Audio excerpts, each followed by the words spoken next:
मेरे साथ बोलिए, भारत माता की। अरे भाई, मैं बीटीआर क्षेत्र में आया हूं, ऐसी आवाज होगी क्या? 1 साल हो गया शांति समझौते को। मोदी जी के आशीर्वाद से पूरे क्षेत्र को अब शांति और विकास मिलने वाला है। मोदी जी दिल्ली में है, उन तक आवाज जानी चाहिए। मेरे साथ दोनों हाथ उठाइए, उठाइए दोनों हाथ, अंत तक सभी लोग दोनों हाथ उठाए और विकास और शांति की मुट्ठी बींचिए और प्रचंड आवाज से बोलिए, भारत माता की, भारत माता की, भारत माता की। मंच पर उपस्थित असम के लोकप्रिय मुख्यमंत्री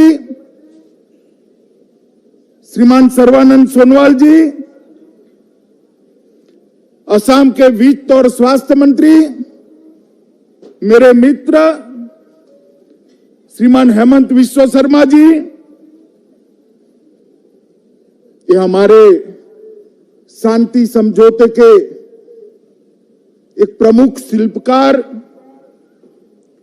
और अब आपके चुने हुए सीएम है ऐसे प्रमोद बोरो जी, हमारे असम भारतीय जनता पार्टी के अध्यक्ष श्री रंजीत दास जी, भारतीय जनता पार्टी के राष्ट्रीय उपाध्यक्ष और असम के प्रभारी श्रीमान वैजंत पांडा जी, सांसद नाबा सरनिया जी, पल्लव लोचन दास जी, मेरे मित्र और पूर्व सांसद विश्वजीत देमारी जी, उर्खाव गोरा ब्राह्मा जी, गोविंद जी, श्री जिष्णु बरुआ जी, भास्कर ज्योति महंता जी, सिद्धार्थ सिंह जी, हमारे विधायक श्री अशोक सिंघल जी, श्री दीपेन बोरो जी, श्री लॉरेंस इसलरी जी,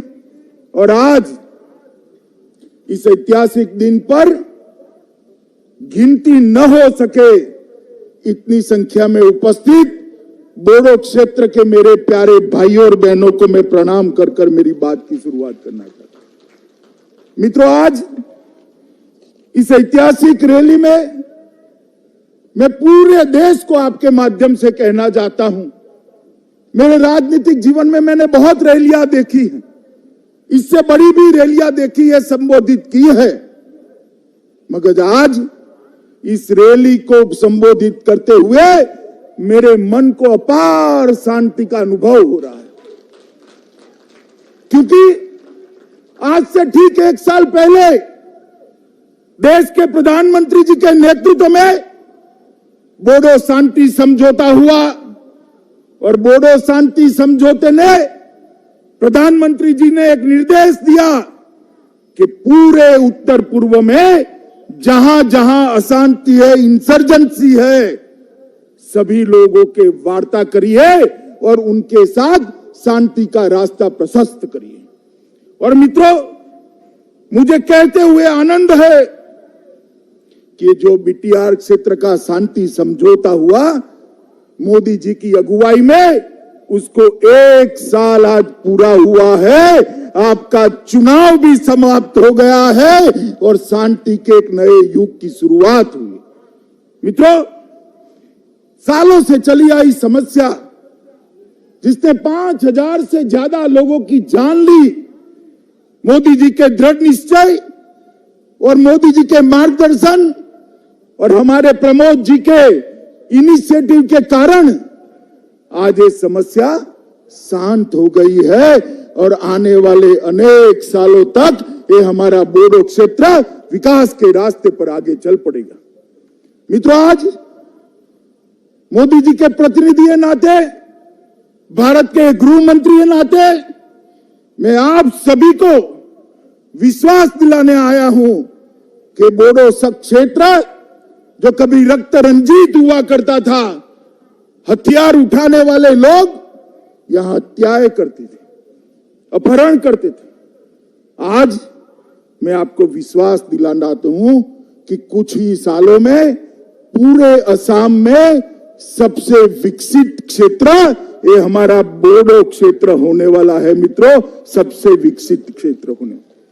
और इसीलिए मैं आज जब बोडोफा उपेंद्र नाथ ब्रह्मा जी की मूर्ति को पुष्प चढ़ा रहा था तो रूपनाथ ब्रह्मा जी और उपेंद्र नाथ ब्रह्मा जी को उन्होंने जो स्वप्न देखा था इस क्षेत्र के विकास का, इस क्षेत्र में शांति का, इस क्षेत्र में आपके अधिकारों का, उसको मैं साकार होते हुए देख रहा हूं। इसलिए मैंने कहा मेरे मन को अपार शांति है। दूसरी शांति का विषय है, इस क्षेत्र में मैं कई बार आया हूं, कई रैलियां की हैं, चुनाव में भी की है, पहले भी की है, परंतु मित्रों जहां बोडो और नॉन बोडो दोनों उपस्थित हो, ये पहली रैली है और इसलिए भी ये रैली का महत्व है। यहां बोडो भी है, नॉन बोडो भी है, और जिन्होंने जहर पिलाया था बोडो नॉन बोडो को, ये सबको ये संदेश है कि बोडो भी यहां के हैं, नॉन बोडो भी यहां के हैं, सब असम के पुत्र है, सब भारत मां की संतान है, सब मिलकर इस देश को आगे बढ़ाएंगे, असम को विकास के रास्ते पर ले जाएंगे। पूरे असम के अंदर इस प्रकार का जहर फैलाकर जिन्होंने शांति का भंग किया था उनको आज ये रैली इसका एक जवाब है। मित्रों, एक ऐतिहासिक बोडो समझौता 27 जनवरी 2020 के दिन देश के प्रधानमंत्री मोदी जी के नेतृत्व में हुआ।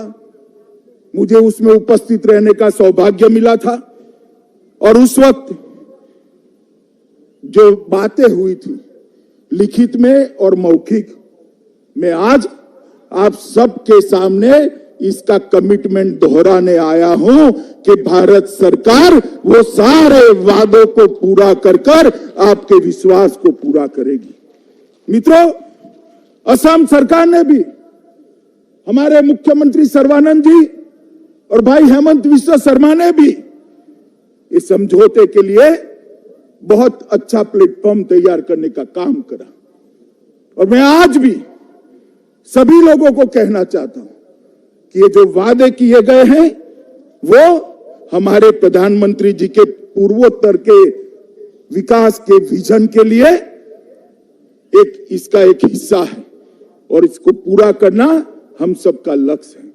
मित्रों, प्रधानमंत्री जी ने न केवल असम, पूरे पूर्वोत्तर क्षेत्र के अंदर जो इंसर्जेंसी हुई उसको एक के बाद एक समाप्त करने की शुरुआत की है और इसका शुभारंभ ये बोडो शांति समझौते से हुआ है। इसके बाद ब्रू और रियांग के सेटलमेंट का प्रयास किया गया। 8 अलग अलग हथियारी ग्रुपों ने हमारे मुख्यमंत्री के सामने 700 लोगों ने हथियार डालकर शांति का रास्ता प्रशस्त किया और ये सारी प्रक्रिया विकास के रास्ते में हमें ले जाने वाली है, क्योंकि मोदी जी ने जो न्यू इंडिया की कल्पना की है, आत्मनिर्भर भारत की कल्पना की है, वो कल्पना न्यू बोडोलैंड और आत्मनिर्भर बोडो क्षेत्र के अलावे समाप्त नहीं हो सकती। इसलिए हमें इसके सामने जाना है। मित्रों, आज हिंसा का युग समाप्त हो रहा है और शांति का युग शुरू हो रहा है।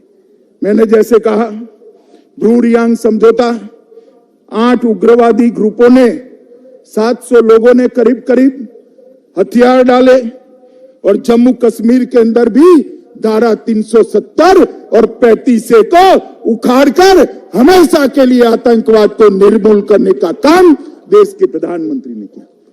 कहते थे वहां ये हो जाएगा, वो हो जाएगा, रक्त रंजित हो जाएगा जम्मू कश्मीर। मित्रों, मैं आज आपको बताने आया कि अभी अभी वहां पंचायत के चुनाव हुए, पुलिस को पूरे जम्मू कश्मीर में एक भी गोली नहीं चलानी पड़ी और शांतिपूर्वक ये हुआ। यहां पर भी चुनाव हुआ, 80% से ज्यादा वोटिंग हुआ।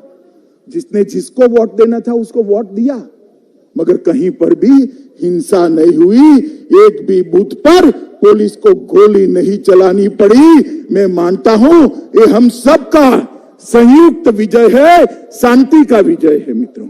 और ये भारत की जो परंपरा है उसको आगे बढ़ाने का काम है। मित्रों, चुनाव को जिस प्रकार से हमने संपन्न कराया है, मैं आज आपको विश्वास दिलाने चाहता हूं, ये यूपीपीएल और बीजेपी का जो गठबंधन हुआ है, प्रमोद जी एनडीए में आए हैं, ये पूरे क्षेत्र के लिए शुभ साबित होने वाला है, आपका विकास का रास्ता आगे बढ़ाने वाला है। मित्रों, एनडीए में यूपीपीएल का आना और यहां यूपीपीएल बीजेपी की साझा सरकार बनना, वो बताती है कि आने वाले दिनों में पूर्ण बहुमत के साथ भारतीय जनता पार्टी की सरकार आसाम के अंदर बनने वाली है। ये इसका ट्रेलर है, ट्रेलर। और जो कांग्रेस पार्टी अपने कालखंड के अंदर शांति नहीं ला सकी, विकास नहीं ला सकी, वो आज हमें सलाह दे रहे। मैं पूछना चाहता हूं कांग्रेस पार्टी को, इतने सालों तक असम रक्त रंजित रहा, ये मेरा बोडो क्षेत्र रक्त रंजित रहा, क्या किया आपने? जो भी किया नरेंद्र मोदी की भारतीय जनता पार्टी की सरकार ने किया। बहुत हो गए लड़ाई झगड़ा, अब विकास के रास्ते पर हमें आगे बढ़ना है। और मित्रों, मैं आज आप सबको अपील करने आया हूं कि जैसे सेमीफाइनल जीता है, फाइनल मैच भी उसी तरह से जीतना है। जरा मुझे बताओ, जीतना है ना? सब लोग सहमत है ना? मित्रों, ये रास्ता जो शांति का प्रशस्त हुआ है, वो पूरे क्षेत्र को विकास के रास्ते पर ले जाने वाला रास्ता है।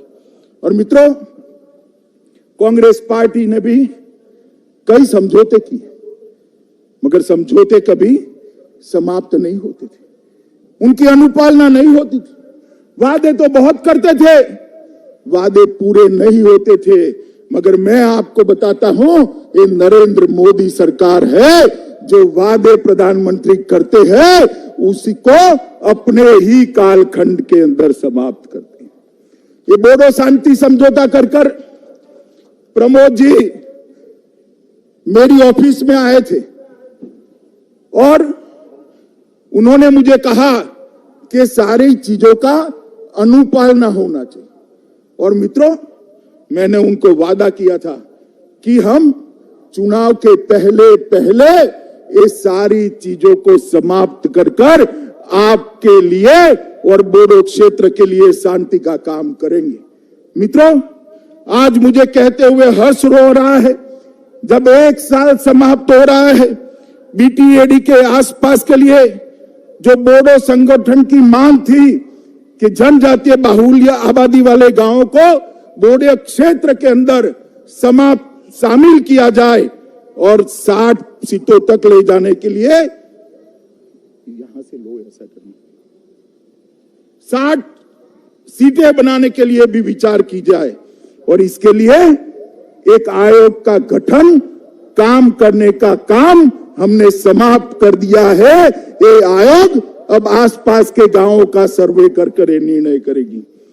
बीटीएडी को बीटीआर के रूप में नामकरण करने का मांग था, उसको भी कर दिया गया है और ये पूरा क्षेत्र अब बीटीआर के नाम से जाना जाएगा। बीटीआर के बाहर रहने वाले बोडो गांवों के विकास के लिए बोडो कचारी वेलफेयर काउंसिल का भी स्थापना कर दिया गया है। जो छुटपुट बोडो भाई रहते हैं, उनके विकास के लिए भी असम सरकार चिंता करेगी। और बीटीसी और बोडो काउंसिल, वेलफेयर काउंसिल के प्रतिनिधियों को शामिल कर एक सलाहकार समिति बनाने का भी काम कर दिया है। नए पदों का सृजन और खाली पद है, इसकी भर्ती के लिए असम के मुख्य सचिव की अध्यक्षता में एक कमेटी बनाई गई है, जिसमें गृह विभाग के भी प्रतिनिधि होंगे। और मित्रों, सबसे बड़ी बात है कि आत्मसमर्पण करने वाले सभी शरणार्थियों को 4 लाख रुपए की जो सहाय देनी थी, आज आपके सामने भी उसका चेक देने की शुरुआत भी ये भारतीय जनता पार्टी की सरकार ने करी है। बोडो भाषा को सम्मान देने का हमने वादा किया था।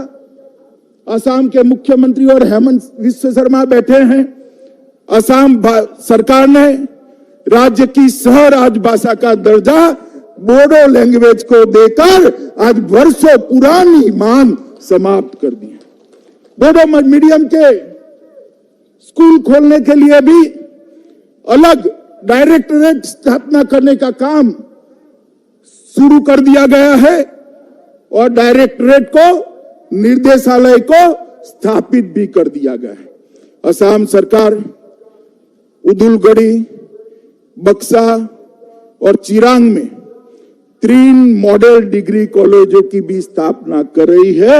हमारा एक और वादा हमने पूरा कर दिया है। बोडोफा उपेंद्रनाथ ब्रह्मा के नाम पर उत्कृष्ट सांस्कृतिक परिसर, इसकी स्थापना की भी प्रक्रिया हो गई है। चुनाव के पहले पहले इसकी स्थापना को भी हम परिपत्रित कर उपेंद्रनाथ ब्रह्मा को श्रद्धांजलि देने का काम करेंगे। मुझे घोषणा करते हुए बहुत आनंद हो रहा है मित्रों कि 500 करोड़ रुपए सिर्फ बोडो क्षेत्र के रोड नेटवर्क के लिए आवंटित किए गए हैं और ये रोड का जाला समग्र बोडो क्षेत्र को विकास के रास्ते पर ले जाएगा। मित्रों, बोडो समझौते में 5,000 करोड़ का जो पैकेज निर्धारित किया गया था, इसमें सारी मांग होने के बाद ऊपर मैंने जो गिना है उसके अलावे 750 करोड़ रुपया और उसकी 65 योजनाओं को हमने चालू कर दिया है और उसमें से 570 करोड़ रुपया अलग से आवंटन भी हो चुका है। मित्रों, मैं यहां पर आज वादा करने आया हूं कि बोडो जनजाति के हर अधिकार को, बोडो संस्कृति को, बोडो भाषा को हम सुरक्षित रखेंगे, इसका संरक्षण भी करेंगे, इसका संवर्धन भी करेंगे और उसको आगे भी बढ़ाएंगे। क्योंकि नरेंद्र मोदी सरकार मानती है, इस देश के प्रधानमंत्री मानते हैं कि सबका साथ, सबका विकास और सबका विश्वास, यही एक मंत्र है जो भारत को आत्मनिर्भर बना सकता है। और प्रधानमंत्री जी का सीधा ध्यान है बोडो समझौते का अमल कैसे हो रहा है। और मैं आपको फिर से एक बार कहना चाहता हूं कि आर्थिक, सांस्कृतिक, शैक्षणिक हर प्रकार की प्रगति को हम सुनिश्चित करेंगे और साथ ही साथ आपके राजनीतिक अधिकारों का भी सुरक्षा हम करेंगे। उचित स्थान बोडोलैंड के हमारे प्रतिनिधियों को असम सरकार के अंदर भी मिलेगा। मित्रों, असम के अंदर 2014 में भारतीय जनता पार्टी की सरकार बनी और उसके साथ ही शांति, विकास और रोजगारी के एक नए युग की शुरुआत हुई। असम के अंदर सालों से अलग अलग नाम से युवाओं को गुमराह किया जाता था। कभी संस्कृति की बात करते थे, कभी भाषा की बात। कुछ नहीं होने वाला। असम की संस्कृति और भाषा को आपसे ज्यादा सुरक्षित करने का काम भारतीय जनता पार्टी करेगी। इसका ठेका किसी एक पार्टी का नहीं। और ये कांग्रेस पार्टी सालों तक असम को रक्त रंजित करती रही और अलग अलग प्रकार के आंदोलन करते रहे। मैं पूछना चाहता हूं, अगर ये आंदोलन न हुए होते तो आज हमारा असम कहां पहुंचा। सर्बानंद जी को मुख्यमंत्री बनाया, हेमंत जी सीनियर मंत्री बने। आज 5 साल में जो 70 साल में विकास नहीं हुआ था, वो विकास असम का हुआ है और ये शांति प्रक्रिया के लिए है। आज भी मैं कहना चाहता हूं कि असमी, नॉन असमी, बोडो, नॉन बोडो, ये झगड़े खड़े करने वाले लोगों को पहचान लीजिए। ये हमारे विकास के लिए नहीं कर रहे हैं, राजनीतिक रोटियां सेकने के लिए कर रहे हैं। और समय आ गया है कि आसाम की जनता को, ऐसे लोगों को सबक सिखाने का। मित्रों, कल ही प्रधानमंत्री आए थे। लगभग 106 लाख, 1.06 लाख, 1,06,000 जमीन के पट्टों का वितरण किया। हमारे प्रमोद जी ने भी यहां पर वो पट्टों का वितरण किया। और मित्रों, जिस प्रकार से कोविड महामारी का असम सरकार ने सामना किया है, मैं हृदय से मुख्यमंत्री सर्बानंद सोनोवाल और स्वास्थ्य मंत्री हेमंत विश्व शर्मा को बहुत बहुत बधाई देना चाहता हूं कि इस विकट लड़ाई को बहुत अच्छे तरीके से दोनों ने नेतृत्व किया है। पूरी दुनिया के अंदर 1% के नीचे मृत्यु दर लाना बहुत कठिन माना जाता है, और मुझे कहते हुए आनंद है कि आसाम का मृत्यु दर पूरे भारत में सबसे कम बड़े राज्यों में 0.47% है, आधा % से भी नीचे है। और जो लोग बीमार हुए उसमें से 98% लोग आज स्वस्थ होकर अपने परिवार के पास लौट गए हैं। मैं फिर से एक बार आसाम के मुख्यमंत्री और स्वास्थ्य मंत्री, ये दोनों की जोड़ी को बहुत बहुत बधाई देना चाहता हूं। मित्रों, टीकाकरण का जहां तक सवाल है, ढेर सारे केंद्र बनाकर टीकाकरण को भी अच्छे तरीके से शुरू हो गए। और आसाम को, पूरे आसाम के अंदर मोदी जी ने प्रधानमंत्री गरीब कल्याण योजना के तहत अनाज भेजने का काम किया। धान भेजा, गेहूं भेजे, दलहन भेजे, किसानों को 3 बार सहायता भेजी, फ्री गैस के सिलेंडर भेजे, माताओं के बैंक अकाउंट में 3 बार 500 रुपया भेजा गया। और 4 लाख कामगार जो बाहर से आए थे, उसको असम सरकार ने 4,000 रुपया प्रति व्यक्ति देकर उनके संकट के समय में सहायता की है। और जो विदेश में पढ़ रहे थे छात्र, उसको भी 1,000 अमेरिकन डॉलर की सहायता करने का काम ये भारतीय जनता पार्टी की असम सरकार ने किया है। मित्रों, स्वास्थ्य के क्षेत्र में गुवाहाटी में लगभग नया चिकित्सा महाविद्यालय 800 करोड़ की लागत से, एक एम्स, टाटा ग्रुप के साथ कैंसर अस्पताल, ढेर सारे काम यहां पर किए गए हैं। और सबसे बड़ा काम मैं ये कहना चाहता हूं कि हमारा आसाम गैंडों से जाना जाता है। ये धरोहर है हमारी, दुनिया भर के टूरिस्टों को यहां लाने की। सर्बानंद सोनोवाल ने जंगल को घुसपैठियों से मुक्त कर गैंडों के शिकार पर कंट्रोल लाकर आज ये पूरे क्षेत्र को टूरिज्म के लिए खोला है। असम माला के तहत लगभग नेटवर्क को इंप्रूव करने का बहुत बड़ा अभियान चलाया गया है। पुल और रेलवे क्रॉसिंग के लिए भी ढेर सारे काम किए गए हैं। मित्रों, किसानों के लिए भी ढेर सारे काम किए हैं। मगर नरेंद्र मोदी सरकार न केवल आसाम, पूरे उत्तर पूर्व के विकास के लिए कटिबद्ध है। मोदी जी स्वयं ये 2 टर्म में मिलाकर 40 से ज्यादा बार उत्तर पूर्व का दौरा करे हैं। सबसे ज्यादा दौरा करने वाला प्रधानमंत्री अगर कोई है तो हमारे प्रिय नेता नरेंद्र मोदी। मित्रों, 14वें वित्त आयोग में जो ग्रांट मिली, कांग्रेस के 13वें वित्त आयोग से 251% ज्यादा ग्रांट दी। कांग्रेस 90,000 करोड़ दी थी, नरेंद्र मोदी जी ने 3,13,375 करोड़ रुपया दिए।